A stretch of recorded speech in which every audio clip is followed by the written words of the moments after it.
Hey guys, welcome back. So now that we finished our standard gauge layout upstairs, we are going to start a new project down here on the O gauge layout. And this is a project I've been thinking about for quite a long time. And really what we're going to be doing is a renovation on parts of this layout that either I've always wanted to change or are sometimes problematic areas that I want to update and just correct. So yeah, so we are going to just take a quick look around. I'm going to talk about what I plan to do. You can put your comments down below in the video so that, yeah, let me know what you think of my ideas. But this layout has been running for over a decade now. I really haven't touched it or changed it since I originally built it. And I think it needs a couple of little updates and changes. And then there's a major section I want to change just because there's something else I want to do in that section that I think will be more fun for the layout. So some stuff will stay the same, some stuff will change, so it'll be quite a project. And it's going to probably take us a while to get through this project. There's a lot that I want to do, but today we're just going to talk about some of the things that I'd like to change on it if possible. And since it's been immortalized in Classic Toy Trains magazine now, I have sort of a archival copy of it, right, of what it used to look like, and then we'll see what it's going to look like in the future when we actually start it. And what we're going to do is we're going to work on it in sort of sections so that the layout is not down and non-operable at any point. So I should always be able to run trains for the most part while I'm working on each particular section that I want to change and sort of switch up. So yeah, so that's what we're going to do today. So let's take a look at some of my ideas and things I want to change on the layout.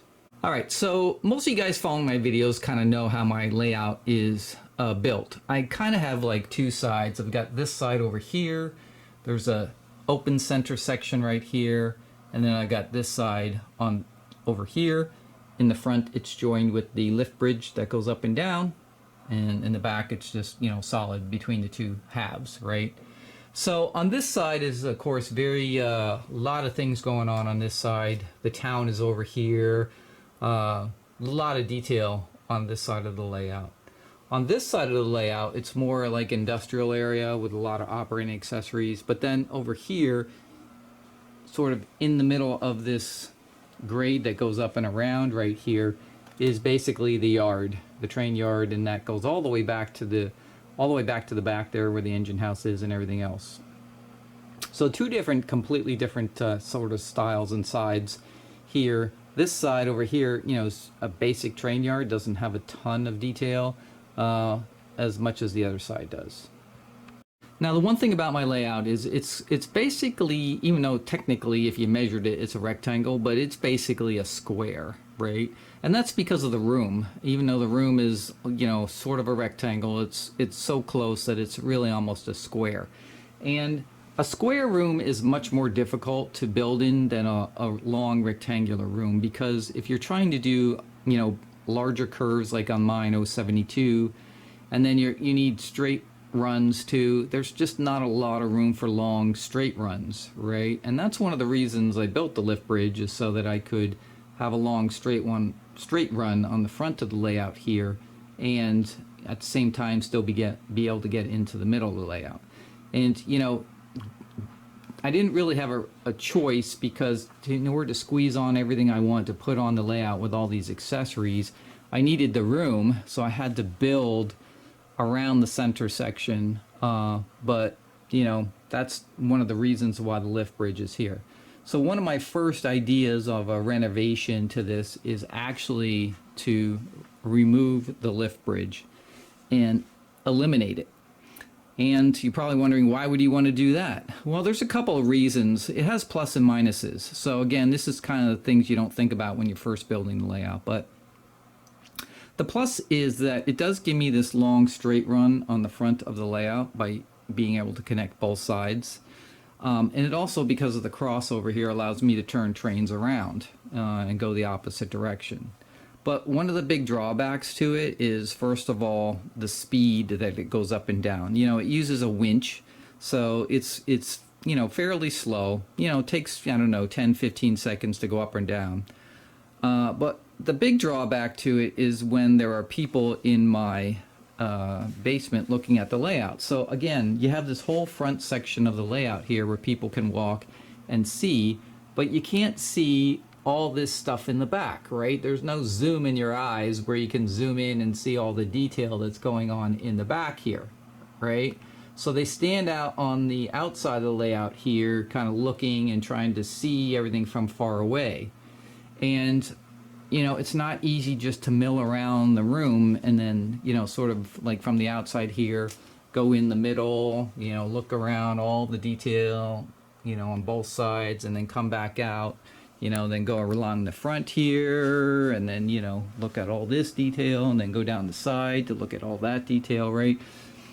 You're sort of stuck in, I find that people either are on the side here looking or on the front, and, you know, they don't get into the middle, because if the trains are running, of course, you can't have the lift bridge going up and down. And because it takes, you know, good couple of seconds to go up and down, it's not easy to get in and out.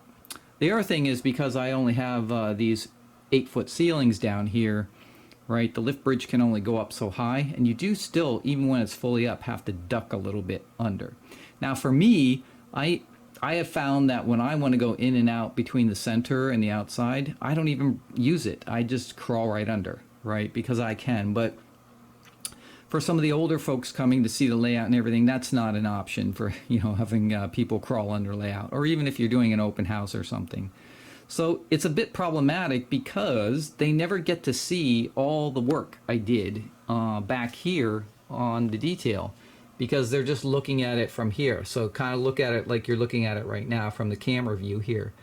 You don't get to see the detail. Now if you're on the inside of the layout, then you get to look and see all this detail that has occurred inside here that you can't see from afar. And the only way you can do that is if you get into the middle here of the layout. So it has pluses and minuses to it.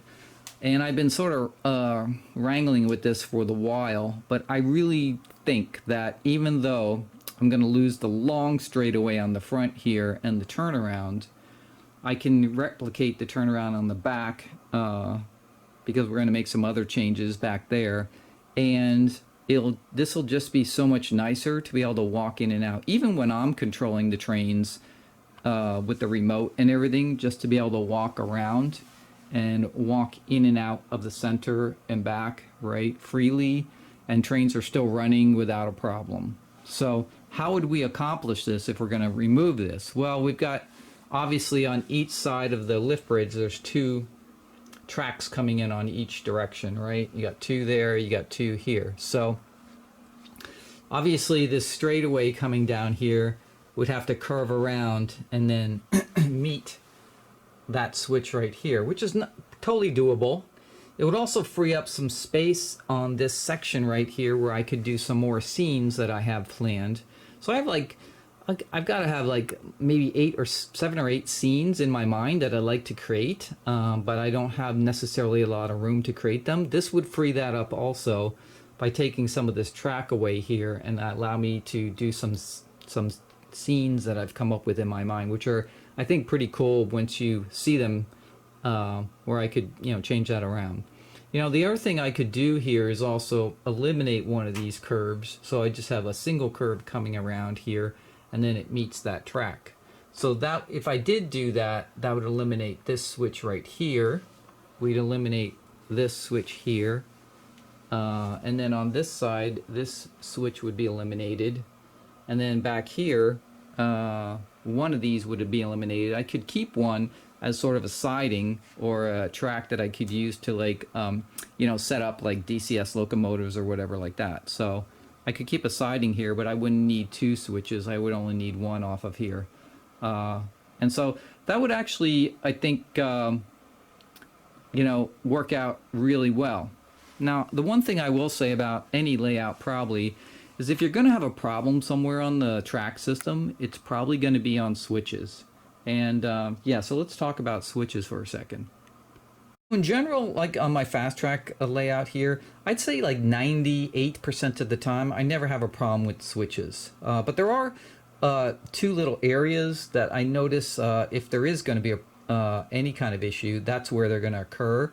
And I'll show you those in a second. But really, when you talk about fast track switches, they're just like any other switch by any other manufacturer. But really, if you look at them closely right here, you can see that, you know, this is a normal right-hand switch right here. And you've got the points right here, as you can see. And the points are very thin, right? They're sort of razor thin, kind of flexible almost.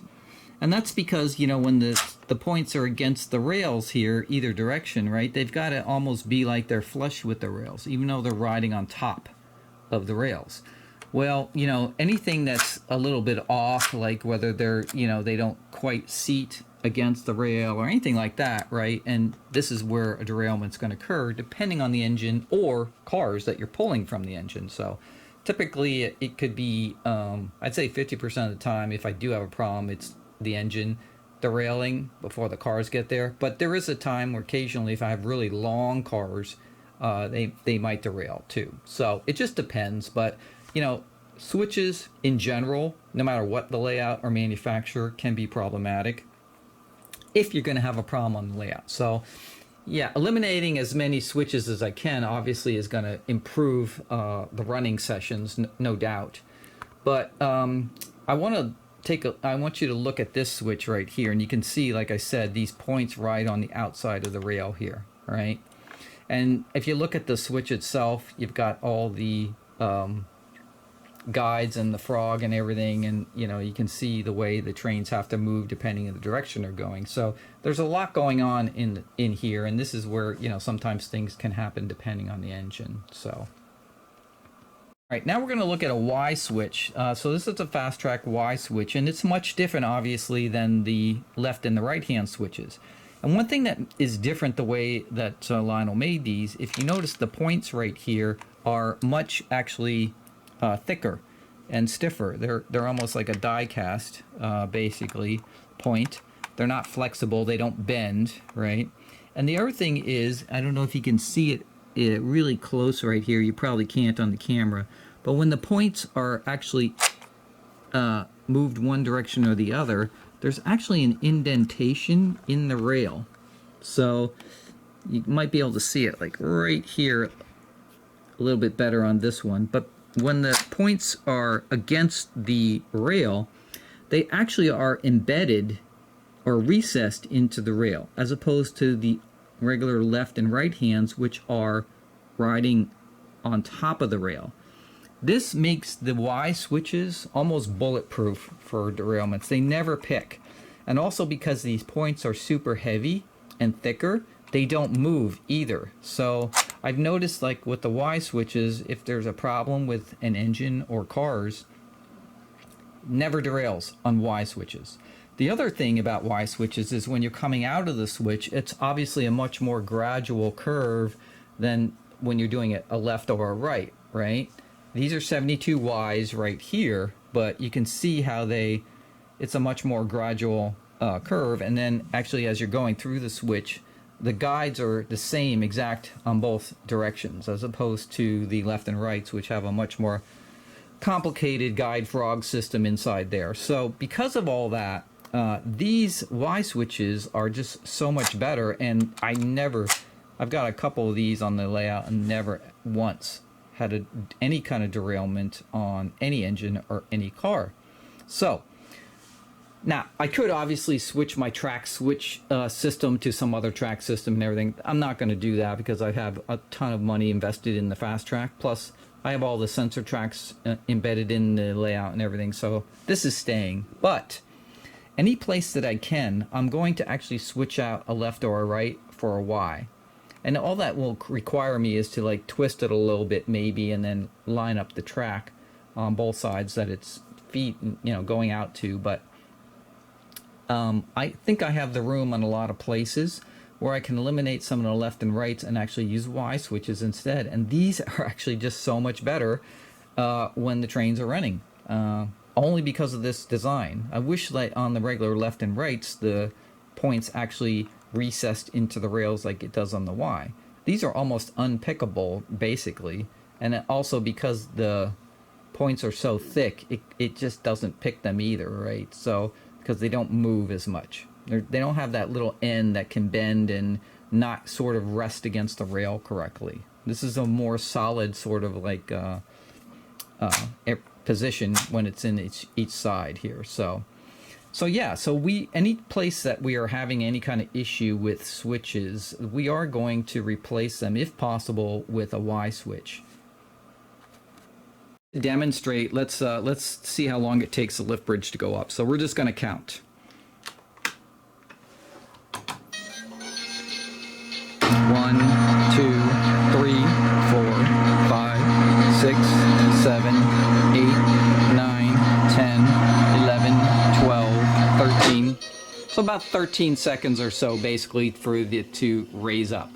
And then you can see here, like, you know, it's not quite, you know, far enough up for a normal person to get in there. They have to duck under a little bit, and that's because I only have so much room before it hits the ceiling here where the ductwork is underneath here. So and that's just the way it is, right?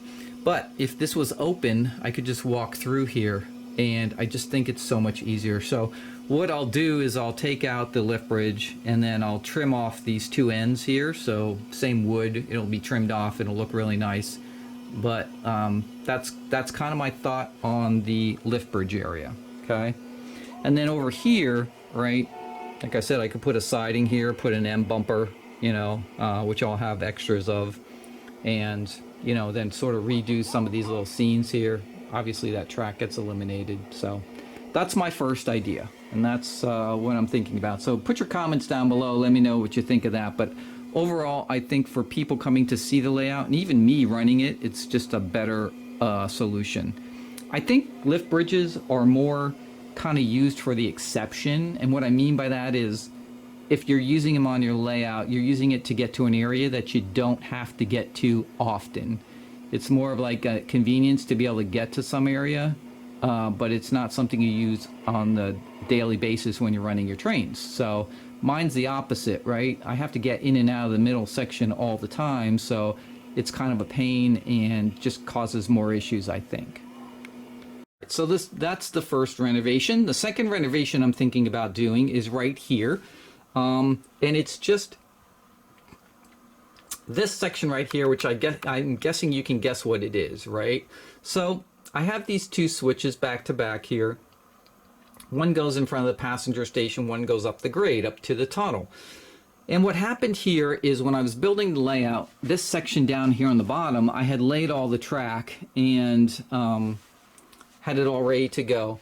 And then when I was doing the track that sort of goes around in front of the passenger station, I realized that I needed to move the passenger station back further than what I accounted for up here when I laid the switches. So in other words, I needed to put a platform in front of the station to meet the track, and so I had to move it back about 2 inches.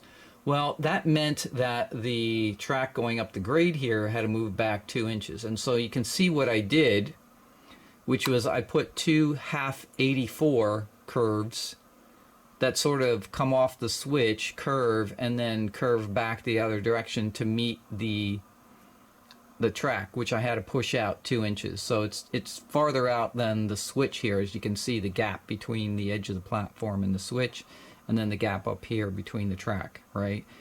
This little jog right here actually sometimes, not always, but sometimes causes an issue with certain trains when I'm coming down the grade and into the switch, especially if I'm pulling long cars, you know, 21-inch passenger cars. Sometimes it'll pull them off right there because it's, you know, it's jogging back and forth right there.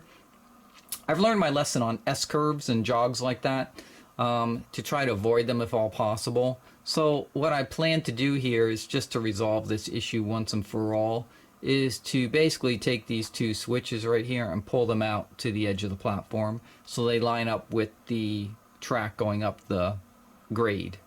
And then, you know, I'll just extend the two tracks coming off of here and then the one coming from the station there and just extend them out to pull the switches over. Not a big, huge job. There is a lot of ballast here to remove and stuff like that, but They just need to be pulled out, and that's renovation number 2, and that will sort of resolve my issue. The other thing is, if I do take out one of these curves right here because I don't need it for the lift bridge anymore, then I could actually eliminate one of these switches right here and just have a single switch coming off of there. And again, if I have the room, and I'll have to see, but if I use a Y right there, that'll make it bulletproof, and I'll never have to worry about anything happening right there again. So that's renovation number 2 I'm thinking about.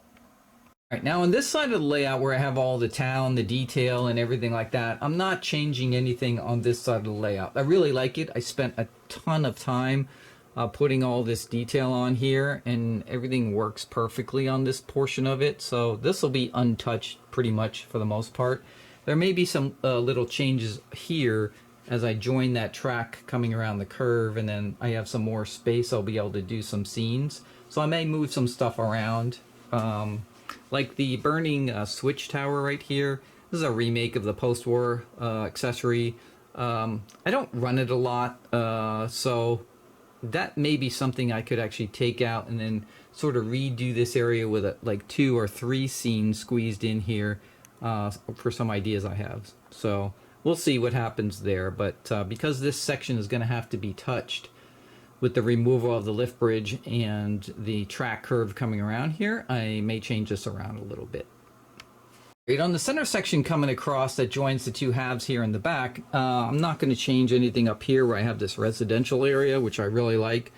And for the most part, everything will stay the same here. However, in the back here where some of these track switches are, there will be some changes back there because you'll see in a second why I won't need one of these switches coming off here anymore. And so this might be a good area where I think I can make the turnaround back here instead. I do have some open area back here to work on it, so I think that I'll be able to do that. So I won't lose my feature of being able to turn the trains around, and it'll just be on the rear here instead of on the front portion. All right, guys, so the major change to the layout is going to be in this section right here. So this yard here, I'm just not, I don't do anything with it is really what it comes down to. The yard sits here and it doesn't do anything. I'm not a big switching operations person. I don't get into that whole switching thing. So basically the engines sit here in this yard and do nothing. And I know everybody wants a yard on their layout, and that's fantastic if you have massive amounts of space, unlimited space, and you can put a yard in and have trains sitting there. But this side of the layout I find super boring, to be honest with you. It looks great, especially if you have the yard filled up with trains and everything, but I can put these trains on shelves and they don't have to be sitting here in a yard. And this just is sort of space that doesn't have any action to it. It's just sort of an area where you see trains sitting, and that's pretty much it. And that goes all the way back to, all the way back to the engine house, which is in the back here. Now I do have the coal tipple on the left, that little seam, but besides that, like this whole area from the front to the back, all the way back to the Pennsylvania railroad building back there, right? It just sort of sits here and does nothing. And same thing with the intermodal crane area. So what I've decided to do is, yes, believe it or not, I'm going to remove the entire yard from front to back here. Everything that is basically inside this circle here, inside this grade that goes around here. Interior-wise, it's all going to be taken out and removed. And the reason is because I've always wanted to do something on my layout that I didn't have any space for because I built this yard. And what it's going to be replaced with is a giant amusement park from front to back. So I've been collecting the Lionel amusement park rides. I've been collecting Coaster Dynamic rides. Basically any rides that I can find. And I've got a whole bunch of rides, roller coasters, and all kinds of things that I'm going to create an amusement park inside this big section here. So, if any guys see anything in this section on this side that you want, let me know, because I'll give you a good deal on it. I've already sold the engine house in the back, 2-stall engine shed. That's the first thing coming off, because I've already found the guy He actually had it in the wanted ads on the forum, and so I emailed him, said I got one for sale, so we made a deal, and he's going to take that, so I got one piece off already. But, you know, this whole area is going to be removed. And what I'm going to do is build, like, an amusement park in here that's not just a flat amusement park, but it's going to be on grades going up and down. So I'm going to replicate sort of like an amusement park that I visited as a kid called Dorney Park up in Allentown, Pennsylvania, where it wasn't on a flat grade. You actually walked up and down little sort of hills to get to different parts of the park and rides. And I'm going to sort of replicate that. There'll be all kinds of sidewalks within the park. You know, I'll do, you know, ticket booths and, you know, all the kind of stuff. Yeah, just put a bunch of detail inside this section with this amusement park and all these rides operating, which I think is going to be fantastic when I'm done with it. And then the other thing I did is I got the Disney monorail set, which I'm going to try, and I don't know if it's going to work out. Like, this is always up in the air when you talk about these things, but I'm going to try to put a monorail within the park. That's just going to run around the park itself. So if I can get that accomplished, that'll be fantastic, but we'll see. So all this track has to come out here. All these switches will come out. The intermodal crane area will come out, and this sort of lot right here where all the containers are sitting, I'm going to keep that and use that as the entrance parking lot to the park. So I'll have a whole bunch of parking spaces here instead of the intermodal crane and the containers. And everything from like this parking lot over to the edge will stay the same. So all these accessories right here I have will stay. But from the road right here, if you look back here, if I zoom in, you can see the road that runs down on the back of all those accessories. That will stay, and everything from that first track all the way over to the wall here, the grade wall, will be gone. And this will all be amusement park area. Okay, so like I said, this is all the way to the back here will be amusement park area. And then now I will keep this sort of this track that runs around here and goes under the lift bridge. That will stay. And so, like, there'll be a way for the visitors to cross that track in the park, right? But one thing that will have to be moved or eliminated will be, unfortunately, the coal tipple. And one of the reasons is, well, there's a couple reasons. One, obviously, this is taking up space that I need for the park. But one of the other reasons is that this grade, which sort of comes around here, goes up and around, up through the lift bridge. I really love running trains through the bridges. The problem with the coal tipple is it was made during an era that we didn't have really the big full-size scale trains, or even rolling stock for that matter. So only certain things can actually fit through the coal tipple, the Lionel coal tipple. And because of that, it restricts me from running through that, up that grade and through the bridge all the time.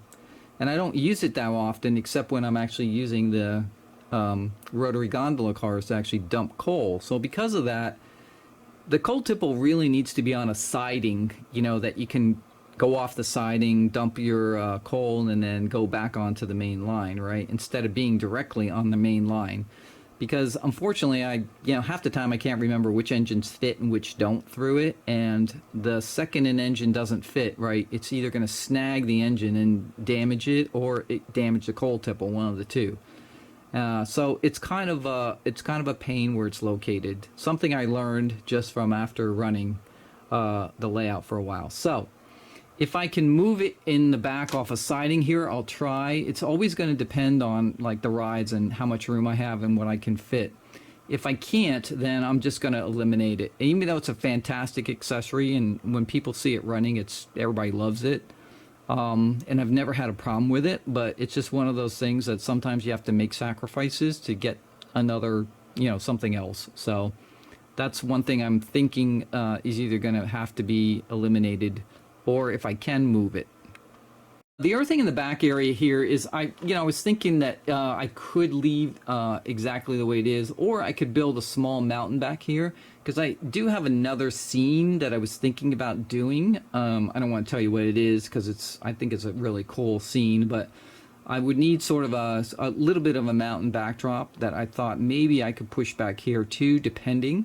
But again, it's always going to depend on what room I have once I get the section cleared out here and start laying out the rides to see where everything's going to fit. So we'll see. That's another idea. But everything that you see here from the Pennsylvania building, is going to be going. So if you guys want any of these things, I've got a Pennsylvania building that has 2 extra stories on it right there. Has a Miller Engineering sign on the top for Pennsylvania Railroad. I've got a Pennsylvania water tower, blinking water tower in the back there. I've got a double signal bridge here. It has 4 heads on it, so instead of the normal 2. And I've got Stroudsburg switch tower right here. This switch tower is cool. It's an MTH and it has a really detailed interior. And then I got a Conway Yard switch tower over here. Of course, I've got the intermodal crane. That will have to go, unfortunately. Really cool accessory, but that one's going to have to go. And all the intermodal containers, too. And I think that's it. Everything else here is switches and track, which a lot of I'm going to reuse for different areas. And then, of course, the coal tipple. My guess is that I'm not going to have room to squeeze it somewhere, and it's going to have to be sold. So that may be for sale too.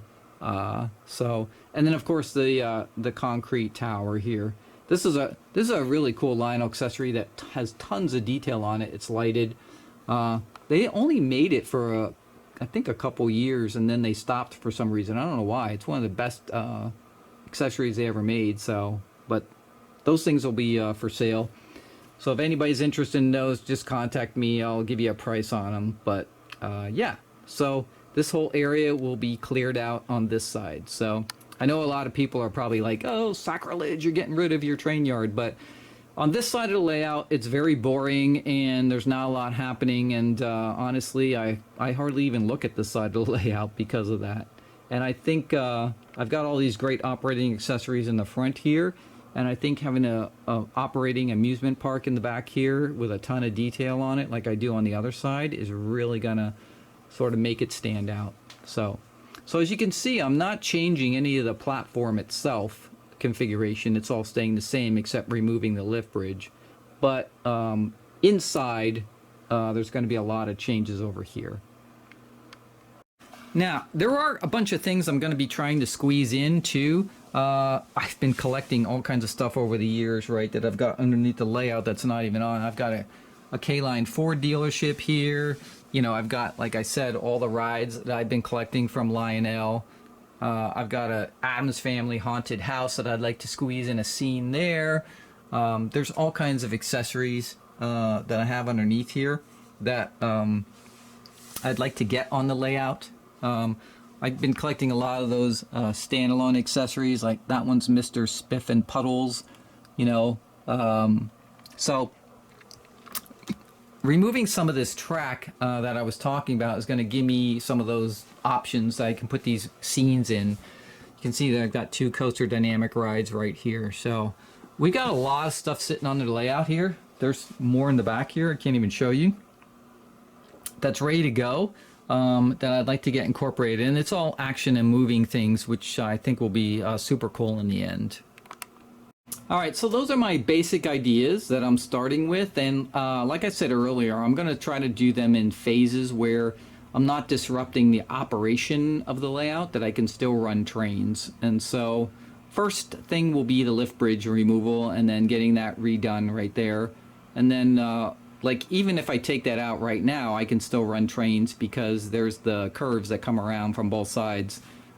Without even having to remove any of those switches or anything, I can still run trains around the layout. So that'll be the first one. It'll be a lot easier to handle. And then you'll see some of the scenes. I don't want to give them all away ahead of time, but I think there's some cool ideas I've come up with some scenes that will also lend some more action to it. Again, you guys know I love operating accessories, and honestly, I don't have enough of them for my taste on the layout, and I know I can squeeze a lot more in on the layout and just make it even better than it was before.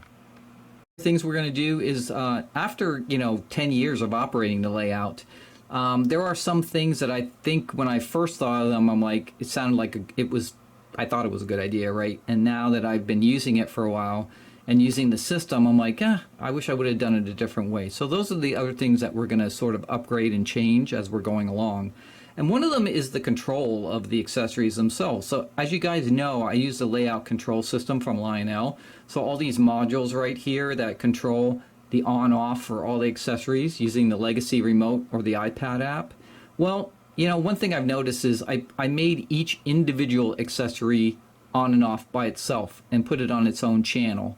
And I noticed that, like, it's when people come over and I want to turn all these things on, I have to spend a couple minutes hitting each one individually to turn them on, right? And I realized that on some of them that are just on and off, right, I should have put them all on one single circuit. In other words, one single relay that just turns them all on and off simultaneously.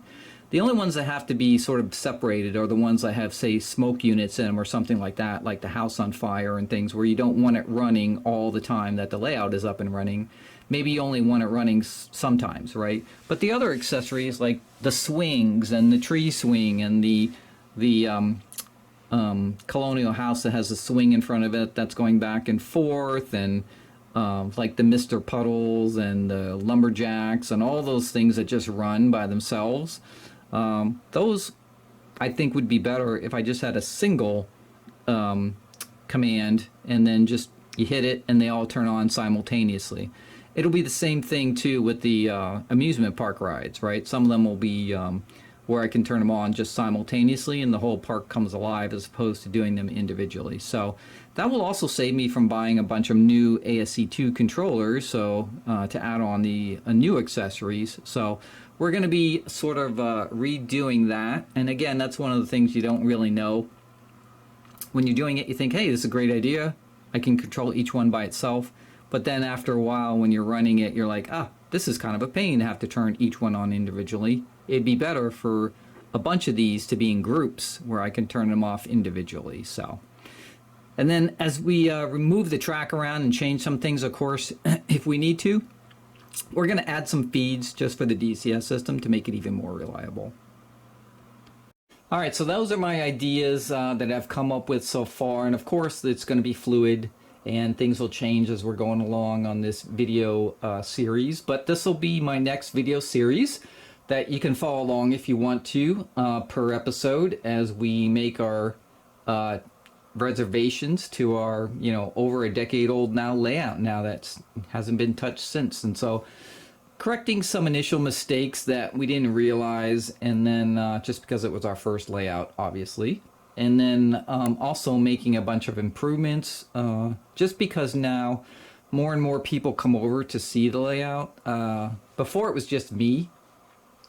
But now that people come over and actually see the layout, run trains and everything like that, I just need to make a couple changes to make it a little bit better for people to see everything.